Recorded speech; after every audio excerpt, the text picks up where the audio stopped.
سننے والی بہن بیٹی سوچ تو صحیح، کیا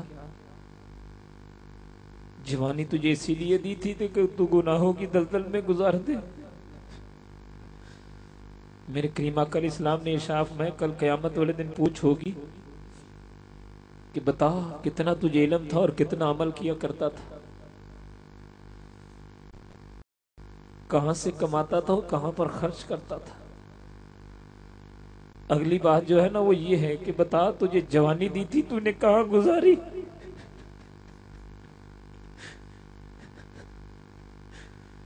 نوجوان سوچ تو اس لیے نہیں رو رہا کہ میرے ساتھ والا مجھے کیا کہے گا، رات کے پچھلے حصے میں اس طرح رو کہ ساتھ والا قیامت والے دن کہے اللہ اس کے رونے کی آوازیں تو میں بھی سنا کرتا تھا،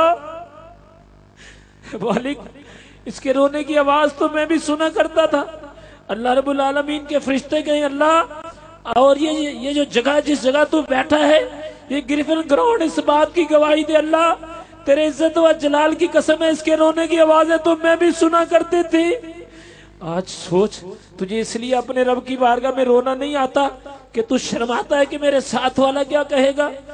سوچو تو صحیح، ساری زندگی سی شرم گئی اور نماز سے غافل رہے، قرآن سے غافل رہے۔ آج صورتحال یہ ہے کوئی نبی علیہ السلام کی شان میں گستاخی کر دے تو گھر میں بیٹھنے والی ماں کہتی بیٹا تو باہر نہ نکلنا، حالات بڑے خراب ہیں۔ شاید اس ماں کو اس بات کا علم نہیں ہے، شاید وہ اس بات کو نہیں سمجھتی کہ تو قیامت والے دن جا کے کریم آقا علیہ السلام کی بارگاہ میں کیا جواب دے گی کہ تو اپنے بچے کو روکا کرتی تھی۔ وہ بیوی اپنے شوہر کو جو روکتی ہے کیا جواب دے گی؟ جو بہن اپنے بھائی کو روکتی ہے وہ کیا جواب دے گی قیامت والے دن؟ ایک ادھر سے کربلا کا واقعہ بھی دیکھ، ایک کو بھی ماں تیار کر کے بھیجتی بیٹا اب تیری باری آ گئی، دوسرے کو بھیجا بیٹا اب تیری باری ہے،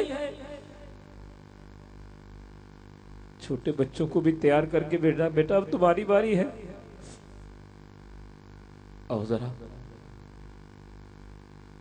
شاید تجھے ابھی بھی رونا نہیں آتا، سن ذرا موسیٰ علیہ السلام کوہ طور پر اللہ رب العزت کی بارگاہ میں ہم کلام ہونے کے لیے گئے، راستے میں ایک شخص ملا، کہنے لگا موسیٰ اپنے رب سے پوچھ کے آنا میں نے زندگی میں کوئی گناہ چھوڑا نہیں ہے، کوئی برائی چھوڑی نہیں، لیکن پھر بھی میرا رب مجھے سزا کیوں نہیں دیتا؟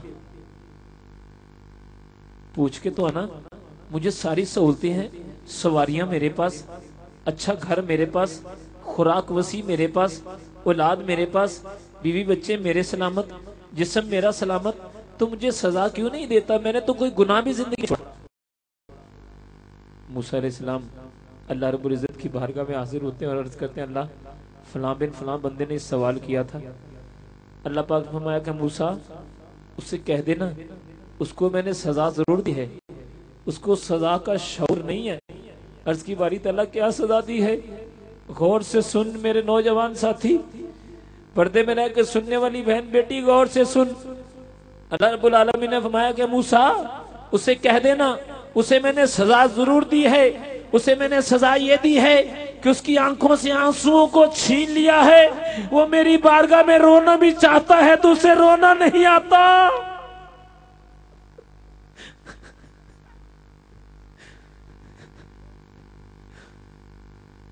اگر رونا نہیں آتا تو کم از کم رونے والا منہ تو بنا لے، تیرا رب تو بڑا کریم ہے، بڑا رحیم ہے، اور سوچ تجھے گناہوں پر بھی رونا نہیں آتا تو پھر کب رونا آئے گا؟ تجھے اپنی زندگی کے گندے نامہ اعمال کو دیکھ کر بھی رونا نہیں آتا تو تجھے کب رونا آئے گا؟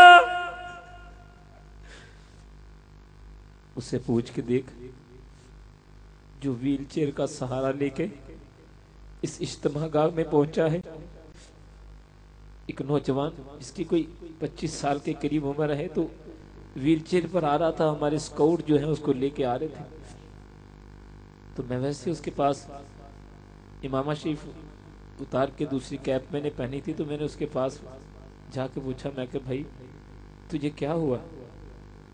کہنے لگا صوفی صاحب کو اب میرا پیغام دے دینا کہ آج میرے لیے دعا کر دیں کہ میں زندگی میں ایک مرتبہ کھڑا ہو کے اللہ کی بارگاہ میں قیام تو کر لوں، کم از کم ایک مرتبہ اللہ کی بارگاہ میں جھک کر میں رکوع تو کر سکوں۔ یہ دعا کرو کہ اللہ مجھے شفا دے دے، میں ایک مرتبہ زندگی میں کھڑا ہو کے اللہ کی بارگاہ میں سبحانک اللہم و بحمدک تو کہہ دوں۔ نوجوان، تیری تو جوانی بھی سلامت، اللہ تیری جوانی کو سلامت رکھے۔ سوچ، اگر تیری جوانی نے عظمت مصطفیٰ کے کام نہیں آنا تو کیا فائدہ تیری جوانی کا؟ تیری جوانی نے نبی علیہ السلام کی محبت کی خاطر قربان نہیں ہونا تو کیا فائدہ تیری جوانی کا؟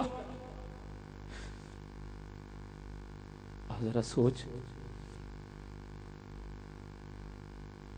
تجھے رونا نہیں آتا اس لیے کہ تو نے کبھی غریبی دیکھی نہیں ہے نا۔